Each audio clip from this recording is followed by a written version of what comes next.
Hey, fellow warriors. Welcome to the Azar Mindset Podcast with your host, Altimese Nichole. She's an award-winning founder to the Azar Agency, a philanthropist, mother, daughter, and friend. Here with the Azar Mindset Podcast, we cultivate a safe space and community to be inspired by women worldwide that strive to be the best version of themselves boldly, softly, and unapologetically. An Azar is a warrior created to help. So let's begin to help one another in family, fun, faith, life, and love.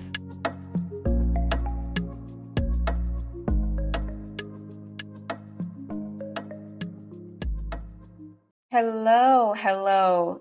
Thank you so much for joining the Azar Mindset Podcast. I am your host, Altimese Nichole, and I am so thrilled to introduce you all to an amazing woman and a dear friend of mine, to have a very open and honest conversation just about life, love, parenthood, and the journey into becoming truly yourself and living in your passion and your purpose and discovering the beauty of belonging. So I would love to introduce you all to Mildred J. Mills. She attended Southern New Hampshire University, graduating with a Bachelor of Arts in Creative Writing, Nonfiction, and English. She also has a Master of Arts in Creative Writing, and she is a retired IT executive. She recently published her first book, Daddy's House, a daughter's memoir of setbacks, triumphs, and growing new roots in December 2023. And beyond all of the amazing accolades that she has under her belt, she's also one of our unknown pioneers that has championed women's rights simply by living her life. She's one of the first women to take advantage of the changing laws in the 70s that allowed women to be themselves and not live under the shadows of men. And she has truly been an advocate for women in terms of self-love, advocating for themselves, owning their truth, and living unapologetically. So, Ms. Mildred, thank you. Thank you so much for being here today.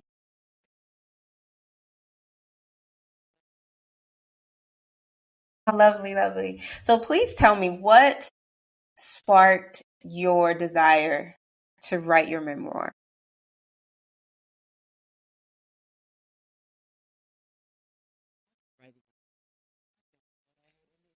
Interesting enough to write about.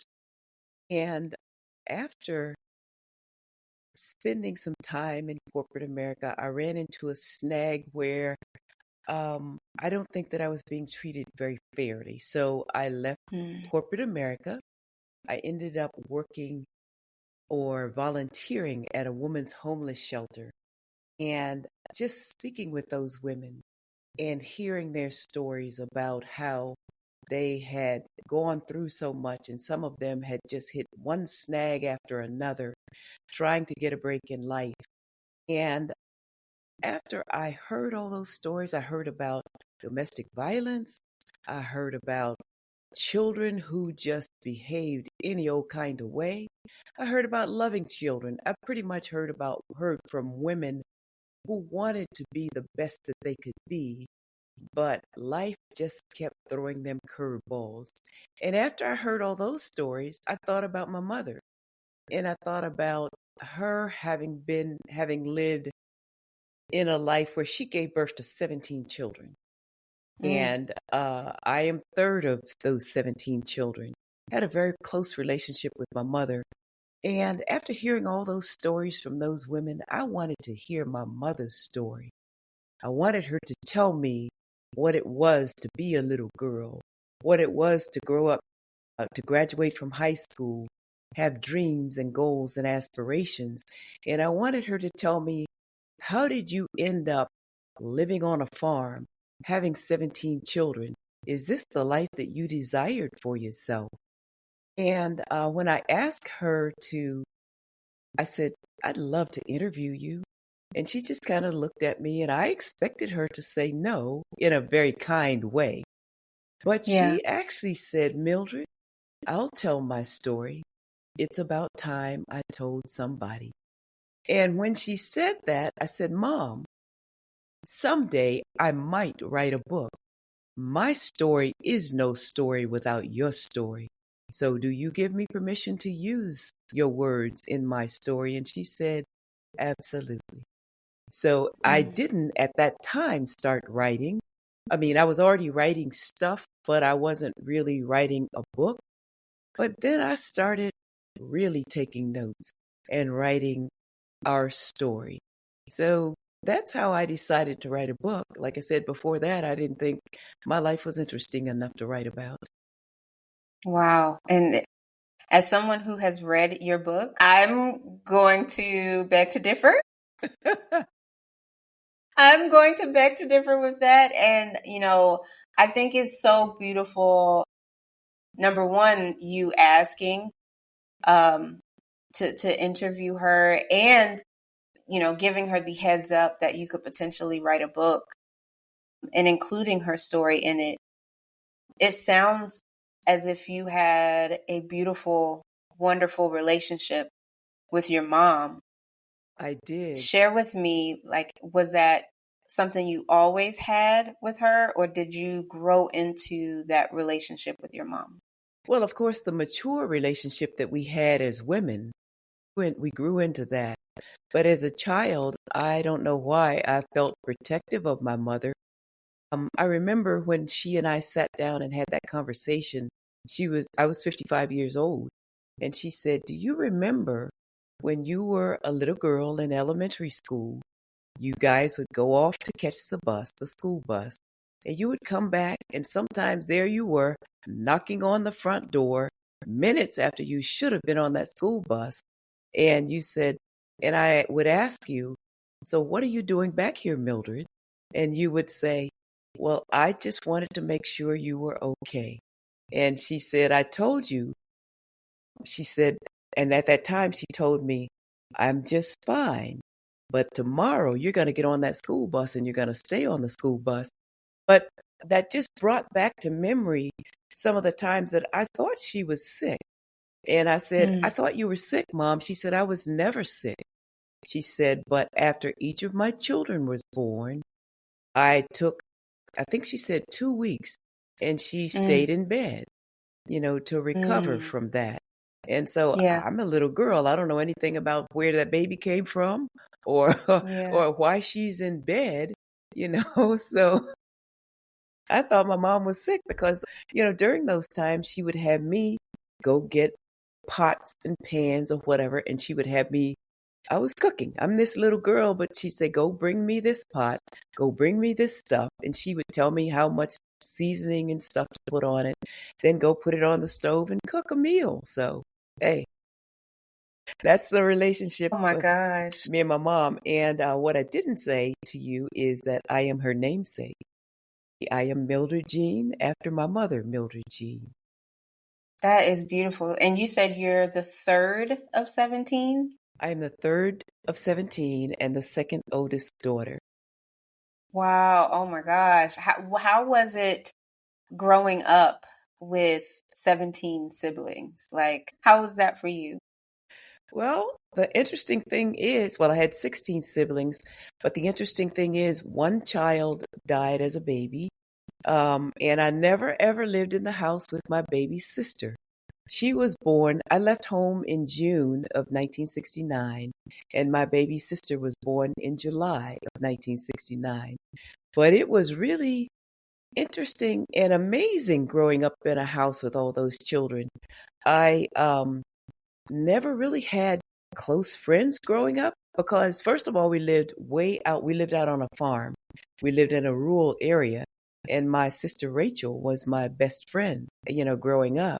And, it was just, we were so creative because we didn't have a television. There was a radio in the house, but we didn't have a television until I was 16 years old. So the Mm. creative juices were always flowing. You could always find some creative way to enjoy life. And of course, there was lots and lots of work to be done on that farm. So yeah, it was, it was actually wonderful. It was more wonderful than not to grow up in a house full of people like that. That is beautiful. And you went to college as well. Did all of your siblings go to college, or were you the first? I was the first to leave home and go to school. I went to technical school actually when I first left home. And it was a Mhm. technical college, you could say, but it was an 8-week, 8-hour a day um, program where I learned how in 1969 to program computer boards and to learn how to key punch. I'd never heard of a computer before I was sent to that school. And many, many people hadn't heard of computers either, because you think about that. That was at a time when we did almost everything by just, we didn't do it by computer. It was paper and pencil and typewriters and those kind of things. But all of my brothers and sisters did not, everybody did something. They either went, my parents said, you've got to do something after high school. You either get a job, Yeah. you go to the military, or you go to school. And they sent me to school. They allowed me to go to school. And many of my brothers and sisters who came after me, a number of them went to the military. My father was a World War II vet. And so a number of them, though, also went to trade school. And my brothers, I can tell you that those guys can fix anything. Most of them, in fact, all of them are very mechanically inclined. And some went to school, some didn't. But nevertheless, we're all self-sufficient, take care of ourselves. And my parents raised 16 adults to adulthood. So, in hearing you say you went to like a technical college for computer science at the time, I can only imagine during that era what it was like to be in the classroom. Were you the only Black person and or Black woman in the class? No, interestingly enough, in that class, like I said, they were teaching you to either be a key punch operator, or you could be a Yeah. key punch operator and learn how to program those computer boards. And most of the women there were other women, and there were other Black women. And I don't know that there was not a Black man in that class. All of the men that were in my class were white men, and they all, even though we all learned to key punch, they were focusing those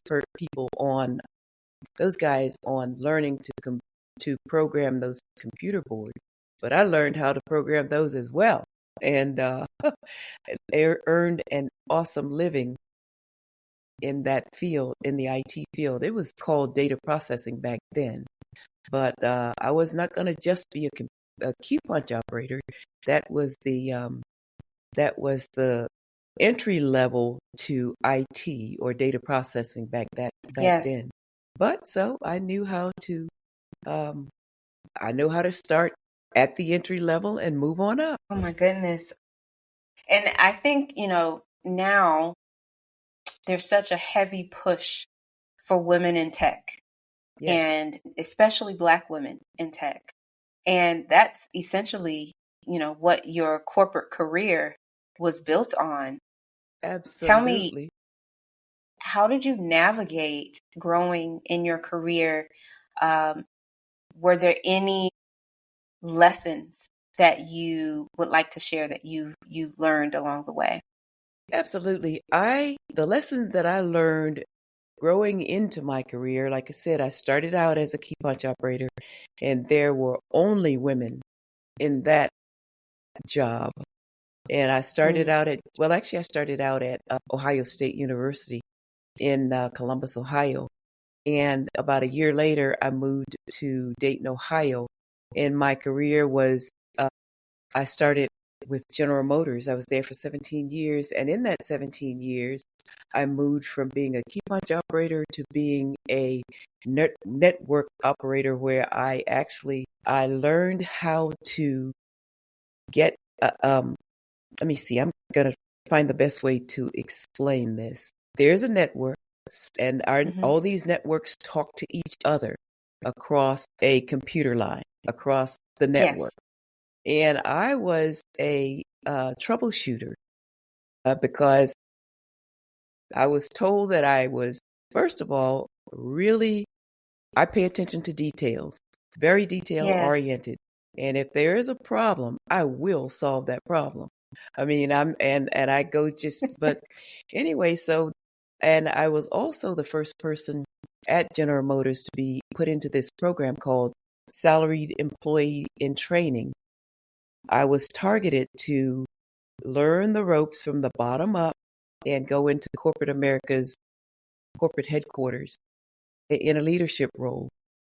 But the lesson that I learned in working in corporate America, especially at General Motors, was that hard work really pays off.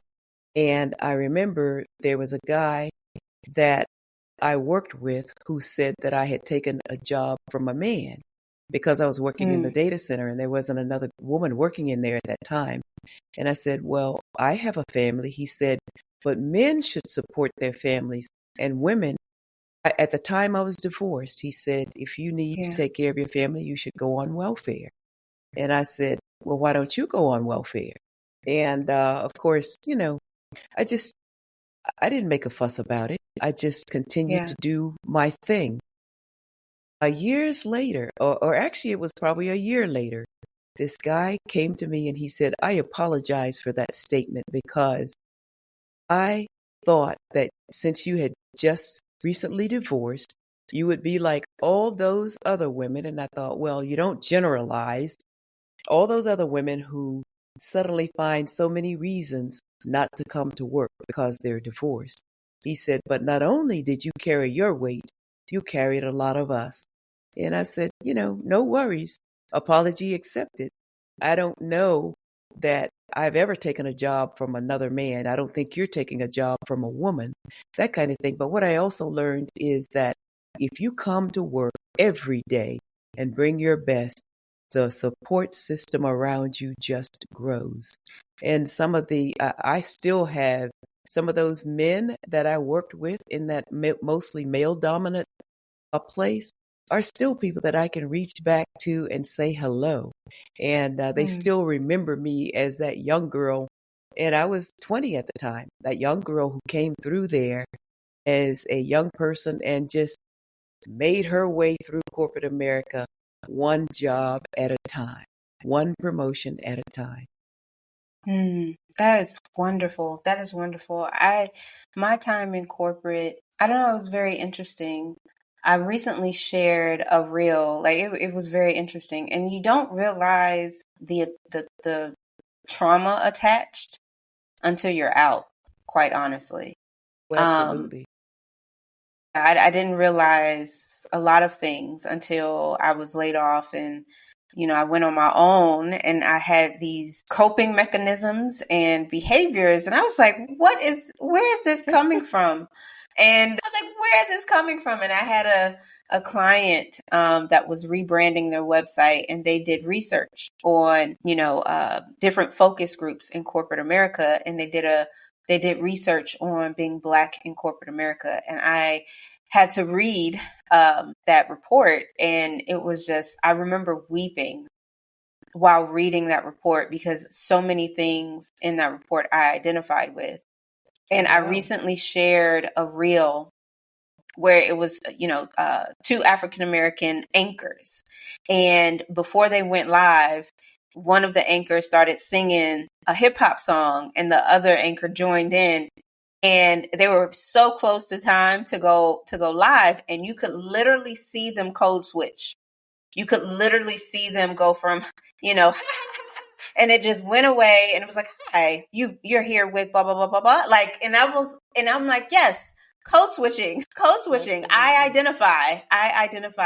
Have you had situations in your time in corporate America where you had to code switch, or you had to kind of silence yourself in that moment to get through? And if not, how did you navigate maintaining being true to yourself in an environment that sometimes shuns the authenticity of who you are?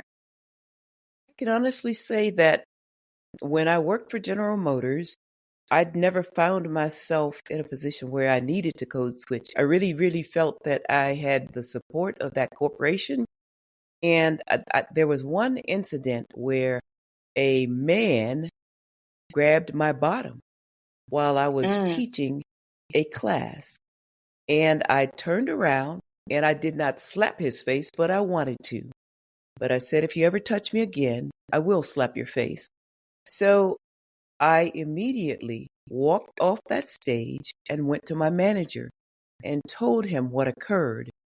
This guy pulled that person in, and I know that he was reprimanded, and I was told exactly how they handled that.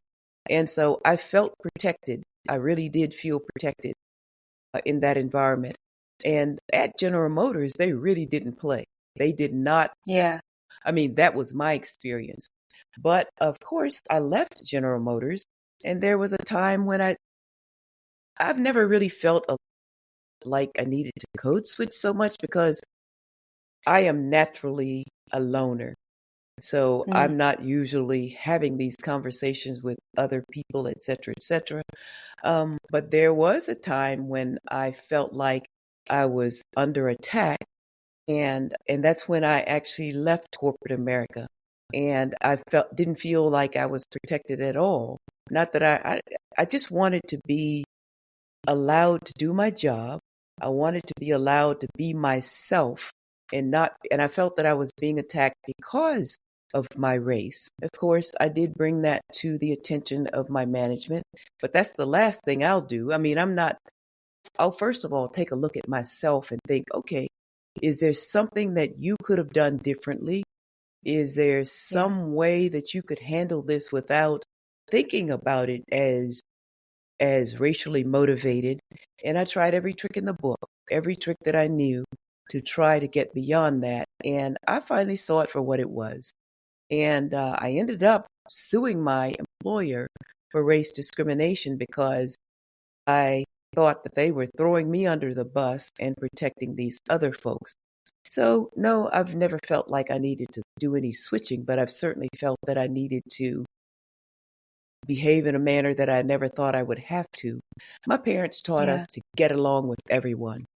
And I actually have many friends that are not Black people. I have and I really do call them friends. And we call each other out on our stuff, whatever that stuff is.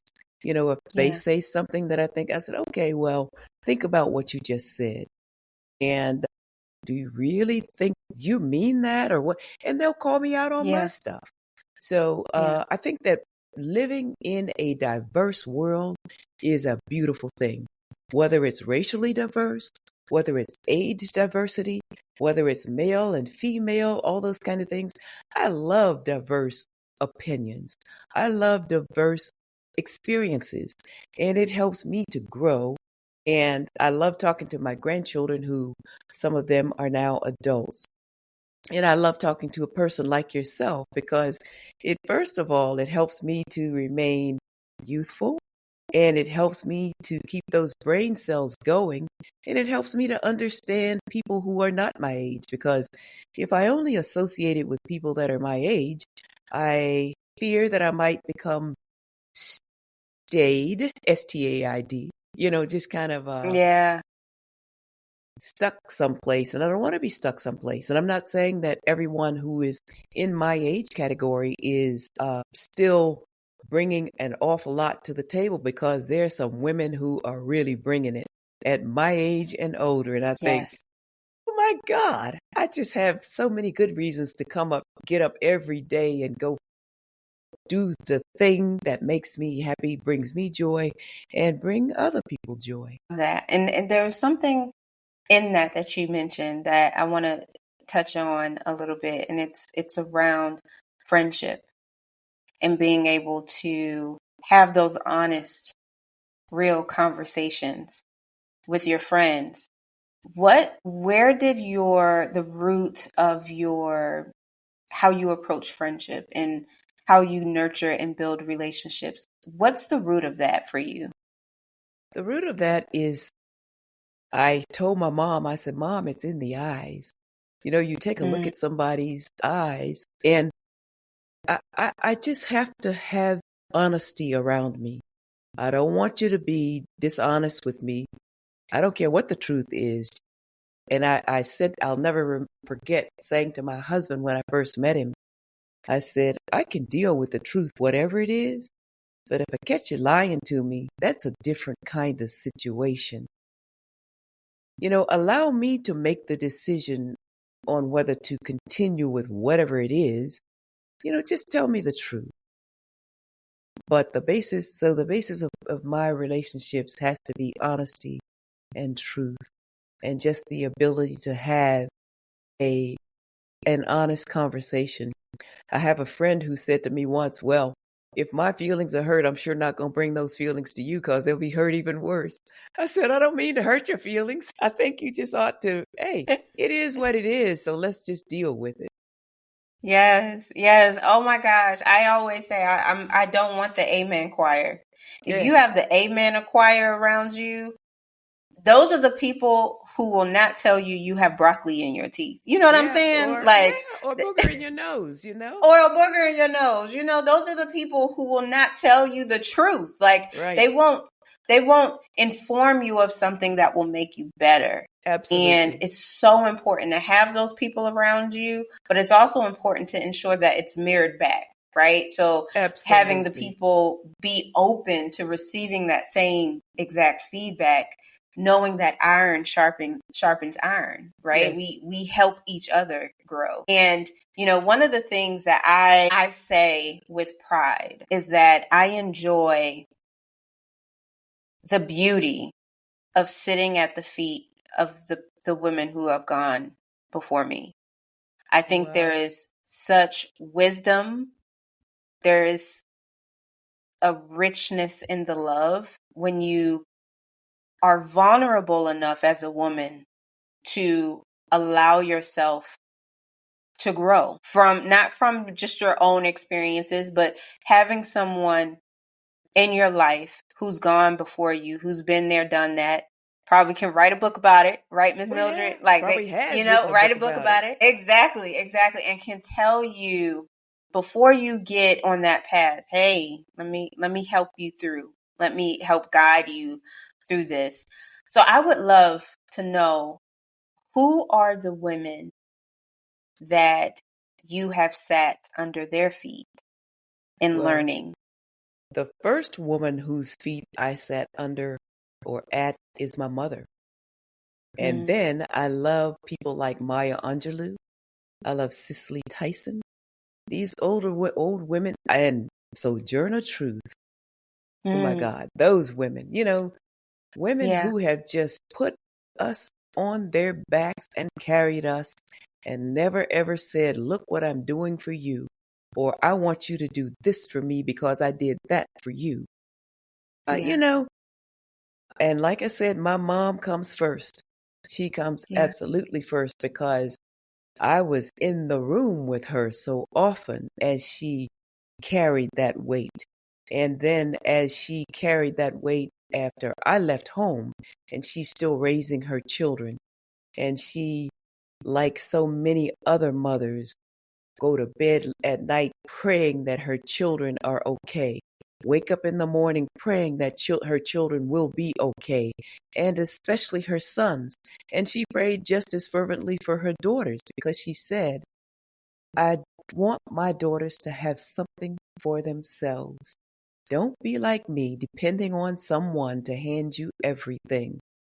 And so while my mom might not have had a job outside of that house, she had one of the most important jobs of anybody because they successfully raised all those children without any major mishaps or any major trouble from the kids. So, those are the women whose feet I sit at.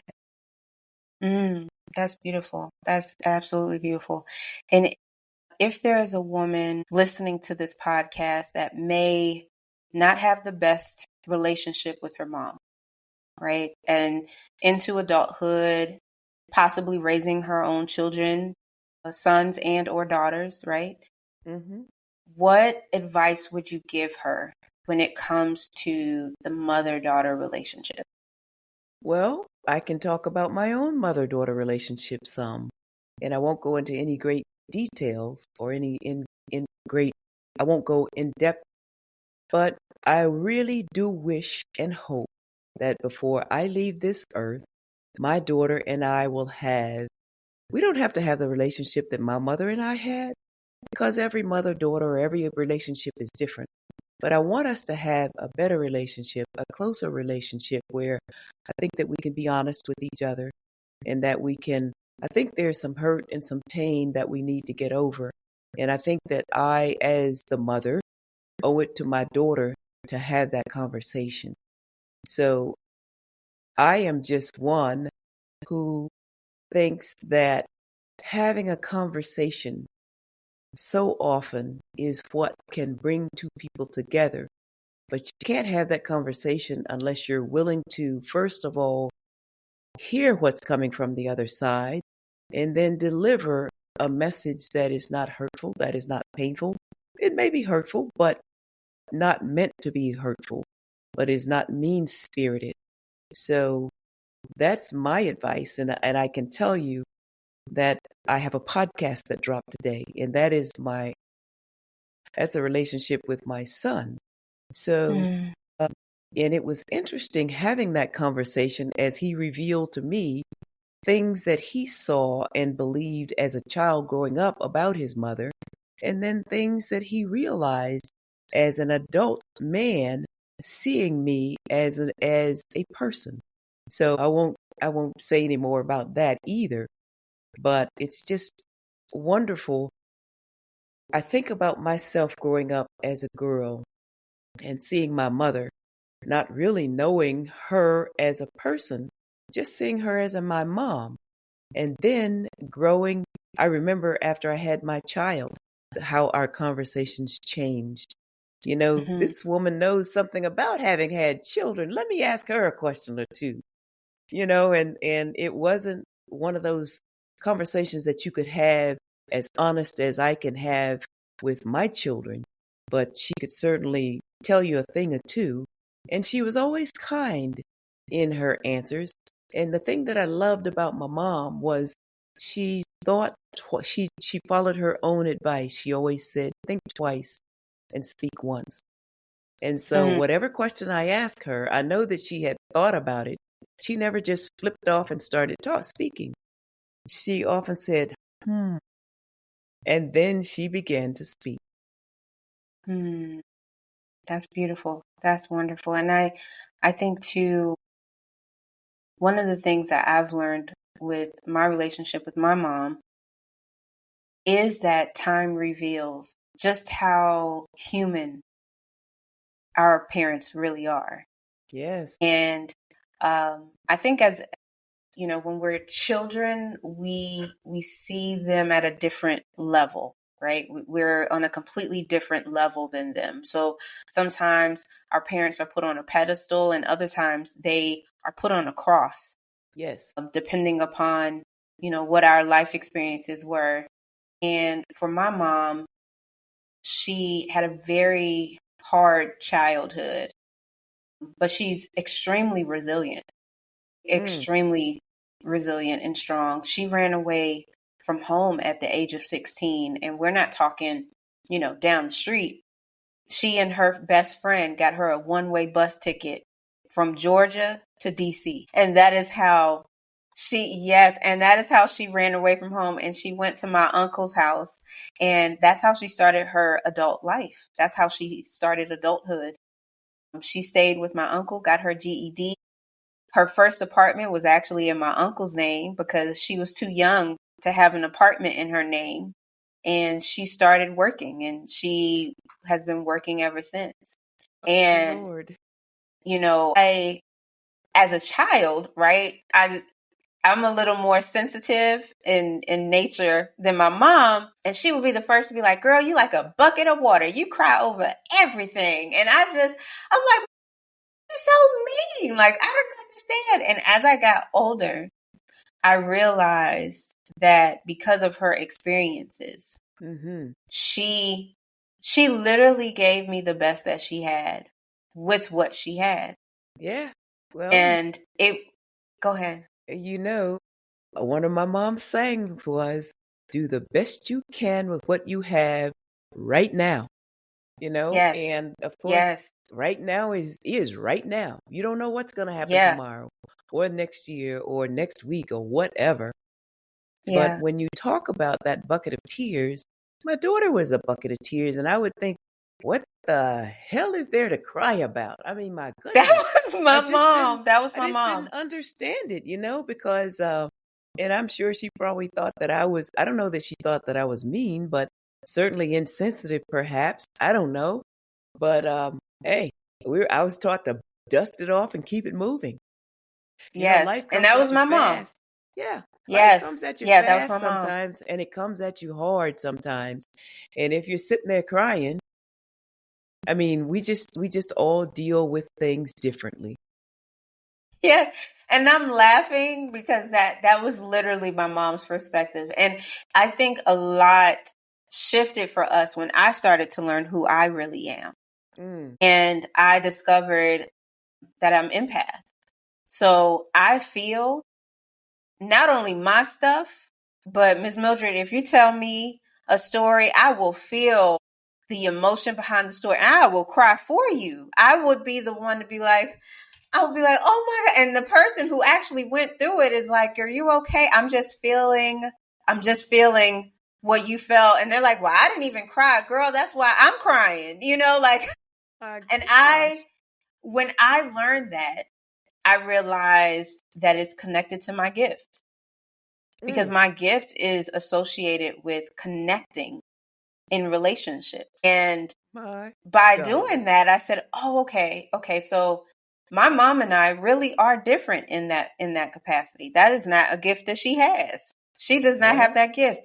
My mama can, if something happens, she'd be like, well, I guess that's it. It is what it is. And she will find a way. Meanwhile, I think I'm the same, but I will cry through it.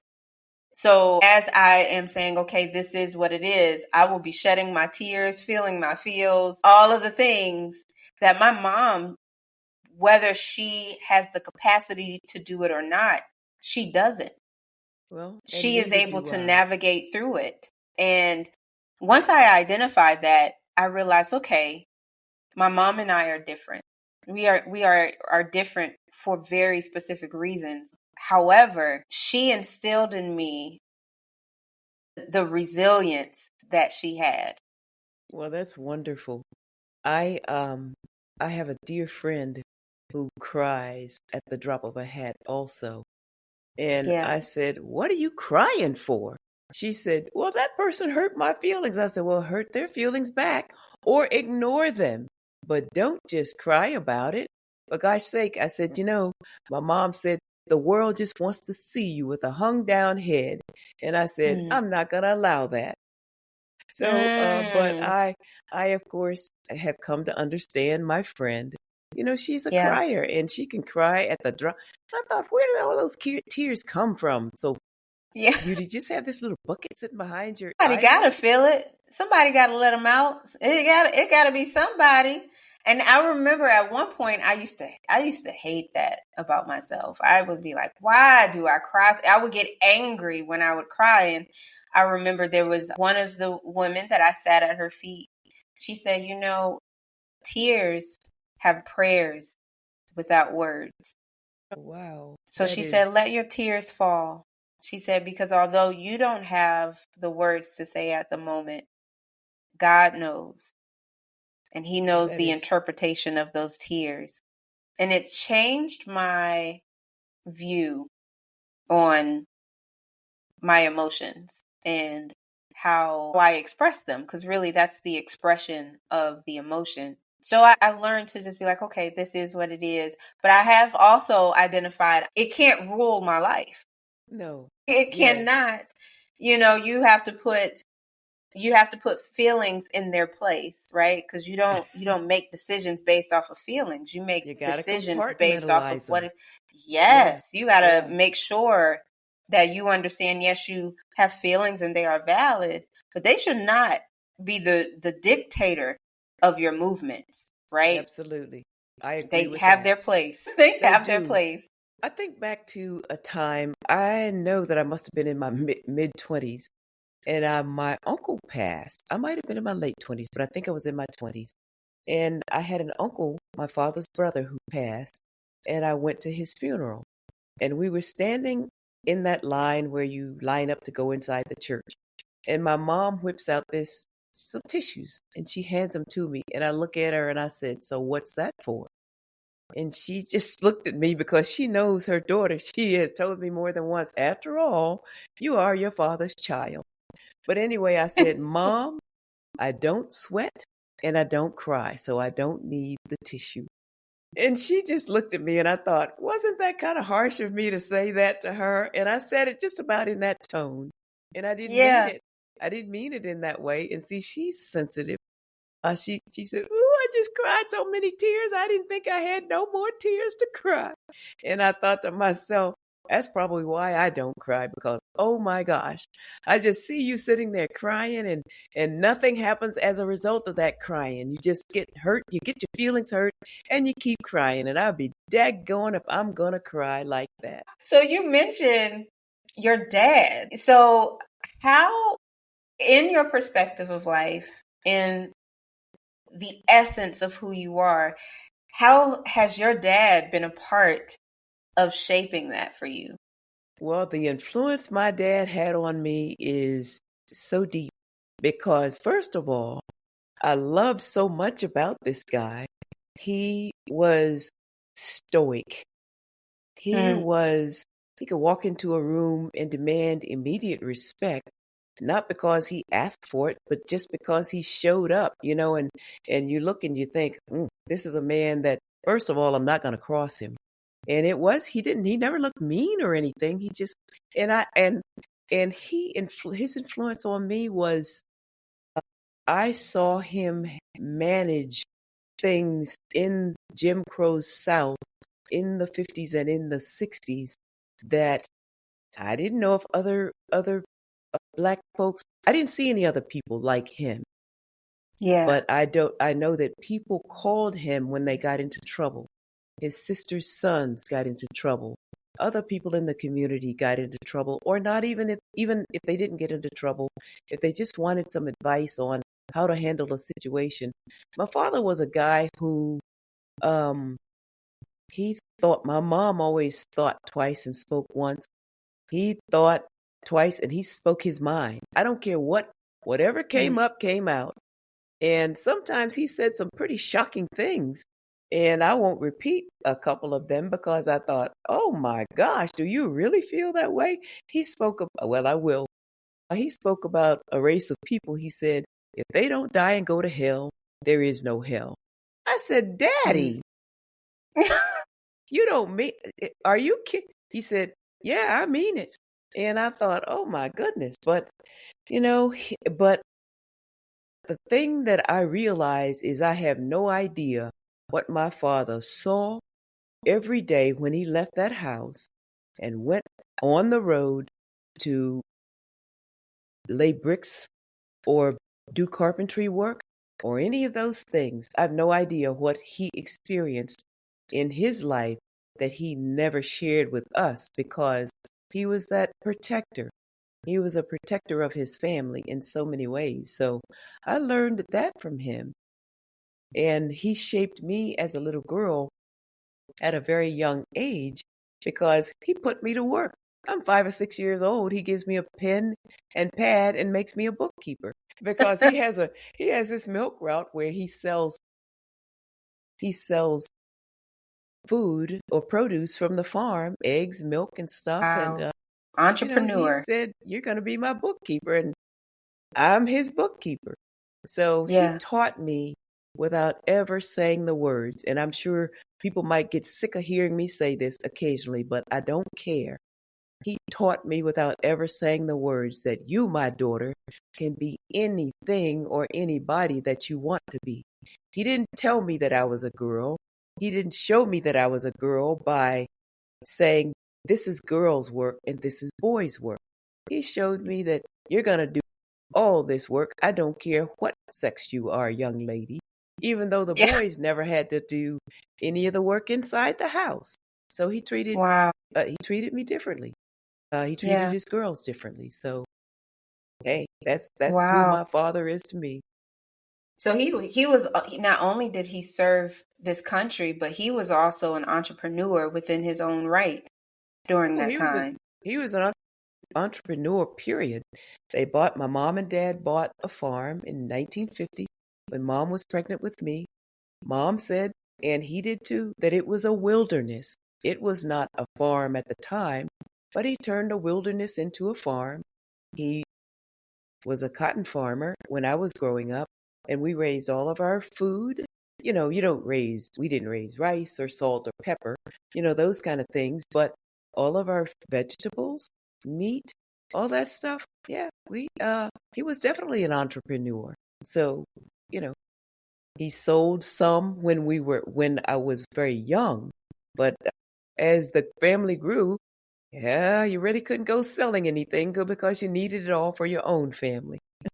Yeah. Oh my goodness. That's absolutely amazing. I just, I'm in awe of you after reading your book. And please, if you just want to be inspired in every sense of the word, please go get Miss Mildred's book, Daddy's House, A Daughter's Memoir of Setbacks, Triumphs, and Growing New Roots. And It actually, is phenomenal. I don't want to, but the actual title is Daddy's House, A Daughter's Memoir of Setbacks, Triumphs, and Rising Above Her Roots. And rising above her roots. Yeah, Thank you, rising thank you, above thank her you. roots. Yeah, Yes, no worries. it's absolutely phenomenal. Absolutely Well, phenomenal. thank you. And Miss Mildred, thank you for your willingness when other people said, "Hey, you have something here. You should write a book." Thank you. Thank you for doing that, because it's just amazing the things that you have gone through and you have overcome in your life. And oftentimes we're lifing. Everybody is lifing. Every So day. every day we are Every all day. going through something. However, it's so beautiful when you meet someone who's gone through a lot of things and yet their heart is still pure, beautiful, and soft. That is something to admire. And I identify that within you because after reading your book, you've gone through so many different moments of your life of adversity, and you don't even look like you don't look like the fire or the smoke that you just walked through. So it's wonderful to me. Well, thank you Absolutely so wonderful. much. I just appreciate, well, there's a story about the chicken that tried to cross the railroad and he actually got hit by the train, but he came out the other side.